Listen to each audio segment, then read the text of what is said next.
terlebih dahulu. Coba nanti silakan dijelaskan.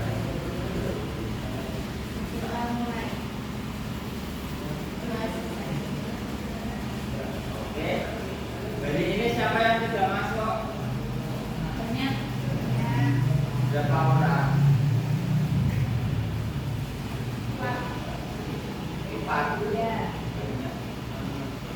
Oke, langsung saja kita berdiri. Saya minta mohon berdoanya untuk berdiri, teman-teman.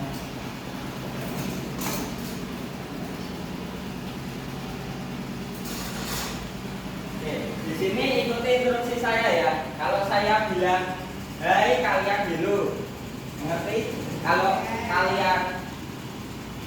saya bilang hello, berarti kalian hai. Oke, dimulai ya. Hai. Halo. Hello. Hai. Hello, hai. Halo. Oke, kita ulangi lagi. Hai. Masih kurang fokus ya. Saya ulang lagi. Hai. Hai. Hello. Oke, saya ulang lagi. Ini kesalahan saya ya. Hai. Halo. Hello. Hai. Hai, hello.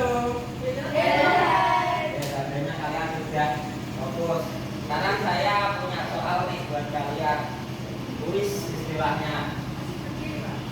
Duduk, silakan duduk. Siapa yang bisa jawab silakan maju tanpa diskusi dengan temannya. Yang bisa langsung maju dan ada surprise menarik dari kuis ini. Ayo. Ini N ya teman-teman. Ayo silakan maju pertama. Dan saya sudah berikan contoh.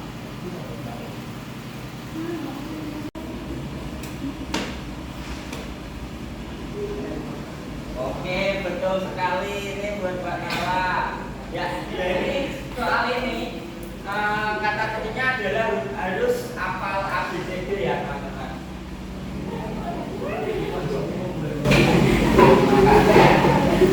Sekarang saya di sini ingin isi materi tentang kenakalan remaja zaman now.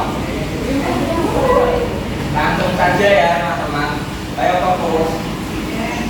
Yang pertama, apa sih kenakalan remaja itu? Ada yang tahu? Perilaku menyimpang. Ya betul. Apa itu kenakalan remaja? Itu kenakalan remaja dalam masalah sosial dapat dikategorikan dalam perilaku menyimpang. Betul Mas Makro tadi. Sangat hebat. Coba dulu teman-teman. Dalam perspektif perilaku menyimpang, masalah sosial terjadi karena terdapat penyimpangan perilaku dari berbagai aturan-aturan sosial ataupun dari nilai dan norma sosial yang berlaku. Perilaku menyimpang dapat dianggap sebagai sumber masalah karena dapat membahayakan tegaknya sistem sosial. Hal yang relevan untuk memahami bentuk perilaku tersebut adalah mengapa seorang melakukan penyimpangan, sedangkan ia tahu apa yang dilakukan melanggar aturan. Hal ini disebabkan karena pada dasarnya setiap manusia pasti mengalami dorongan untuk melanggar. Ada situasi tertentu. Nah, penyimpangan yang tidak disengaja itu seperti apa teman-teman? Yang tidak disengaja. Ya mungkin kalau contohnya seperti aja kalau kita jalan-jalan di taman gitu terus kita menginjak rumput dan kita tidak menyadari bahwa ada larangan untuk tidak menginjak rumput, mungkin karena larangannya itu hilang atau jatuh gitu ya. Kalau pada situasi tertentu ketika contoh dorongan untuk melanggar pada situasi tertentu itu seperti apa teman-teman? Kepepet itu contohnya apa? Mencuri, pulsa, nah, kenapa seseorang remaja bisa terjun ke dunia kenakalan remaja dan bagaimana kita sebagai remaja bisa menghadapinya. Nah, berikut cuplikan tanggapan masyarakat tentang kenakalan remaja.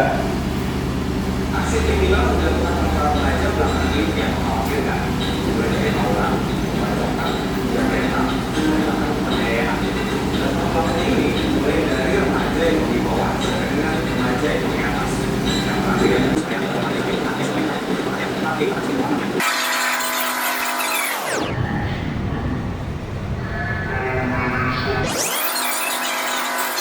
Nah, dari cuplikan tersebut, kenapa remaja melakukan pemberontakan? Ada yang bisa dijelasin kenapa remaja bisa melakukan pemberontakan?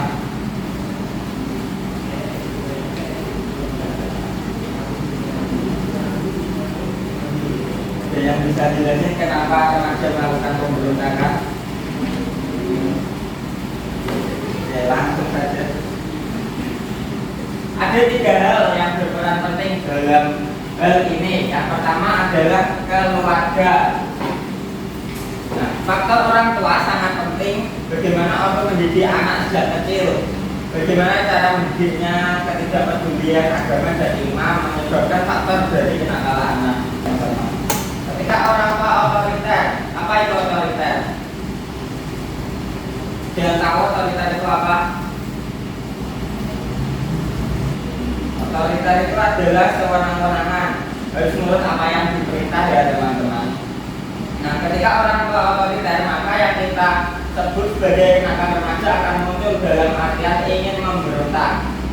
Sedangkan sementara kalau orang tua permisif itu selalu membolehkan anaknya dimanja, maka si remaja timbul rasa ingin mencari perhatian, caper lah istilahnya, seperti berlari, tawuran.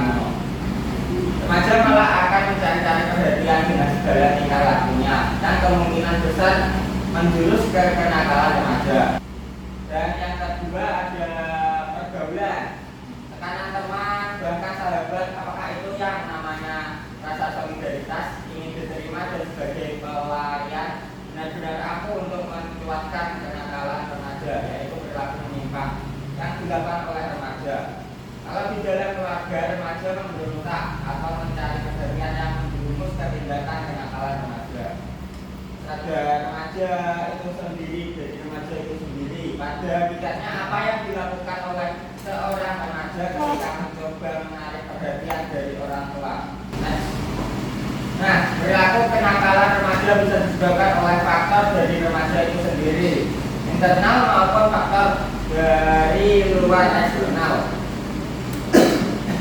Yang pertama adalah faktor internal, kontrol diri yang lemah. Remaja yang tidak bisa mempelajari dan membedakan tingkah laku yang dapat diterima dengan yang tidak dapat diterima akan terseret pada perilaku nakal. Begitupun bagi mereka yang telah mengetahui perbedaan dua tingkah laku contohnya penanaman kaidah-kaidah agama yang kurang kuat. Agama ini kurang ya teman-teman. Terus yang kedua ada kurang kuatnya pendirian remaja atau bisa disebut dengan remaja labil. Dan kalau dari faktor eksternal, keluarga dan perceraian orang tua, tidak adanya komunikasi antara anggota keluarga atau perselisihan antar anggota keluarga bisa memicu perilaku negatif pada remaja. Ada teman sebaya yang kurang baik, jadi pengaruh teman sangat mempengaruhi ya. Komunitas lingkungan tempat tinggal yang kurang baik, jadi kalau lingkungannya tersebut tidak mencerminkan perilaku yang baik maka akan timbul kasus kenakalan remaja. Dan yang keempat ada pengaruh dampak negatif perkembangan fintech. Terakhir ada terbentuk oleh keadaan yang memaksa. Nah, berikut ada jenis-jenis kenakalan remaja. Pertama ada berlari atau tawuran. Yang kedua ada pacaran di luar batas ya teman-teman. Dan yang ketiga ada pencurian, perampokan dan tindak kriminal lainnya. Di sini saya akan membagi kelompok 1, 2, 1, 2, 1. Sini akan saya bagi menjadi dua kelompok yang saya sebutkan tadi, yang dapat nomor 1 silakan kumpul dan yang nomor 2 silakan kumpul membagi menjadi kelompok. Ayo teman-teman. Di sini bentuk kelompok dan diskusikan tentang kasus gambar di atas. Lalu diskusikan bagaimana tanggapan Anda dalam sudut pandang siswa tentang kasus tersebut.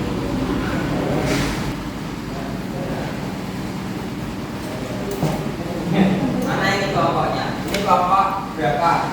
Atau ini kelompok berapa? Oke, sekarang saya beri waktu 5 menit untuk berdiskusikan. Pak, pertanyaannya apa lagi? Beritanya apa? Beritanya. Coba diskusikan tentang gambar di atas. Lalu bagaimana dalam sudut pandang siswa, sudut pandang kalian tentang kasus tersebut. Ya, silahkan presentasikan. 40 Pak. Ya, ini aja. 30. Kelompok 1 atau kelompok 2? Silahkan. Berdiri di tempat aja nggak apa-apa.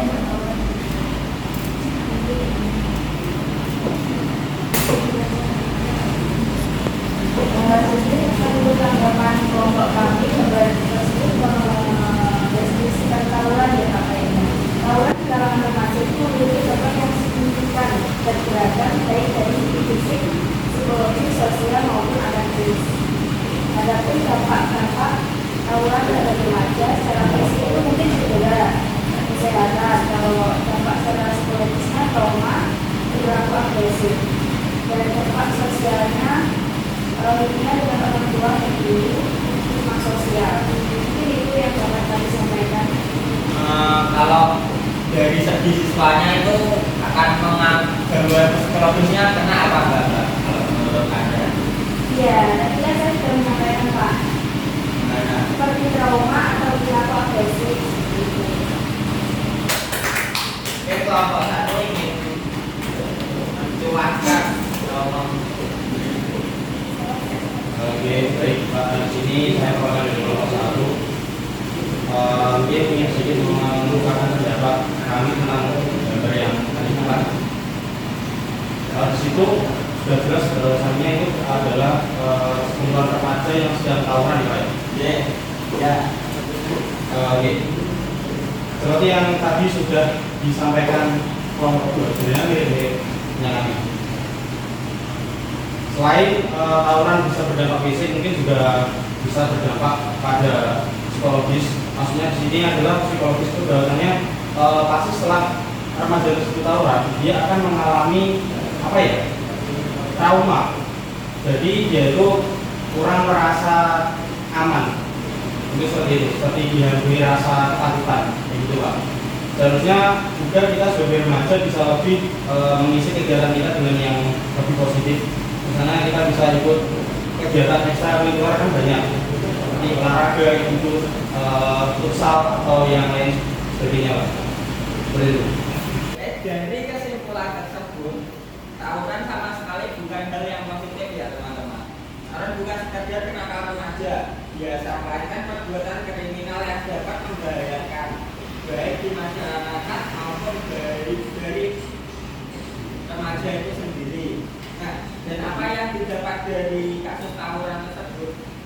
Selain luka fisik, tawuran berdampak pada psikologis yang dikatakan oleh kelompok 1 tadi betul. Karena melibatkan kekerasan baik secara fisik maupun verbal seperti kalau kata-kata kotor gitu teman-teman. Dan berpotensi remaja mengalami PTSD. Apa itu PTSD? Ada yang tahu PTSD isinya apa? Post trauma stress disorder. Ya betul. Post trauma stress disorder. Kecemasan karena kurangnya rasa aman hingga mengakibatkan remaja itu mengalami depresi. Ya, standar dulu. Mungkin ini materi saya hari ini tentang anak-anak. Apa kesimpulan dari kenakalan remaja? Ini ada yang bisa jelaskan?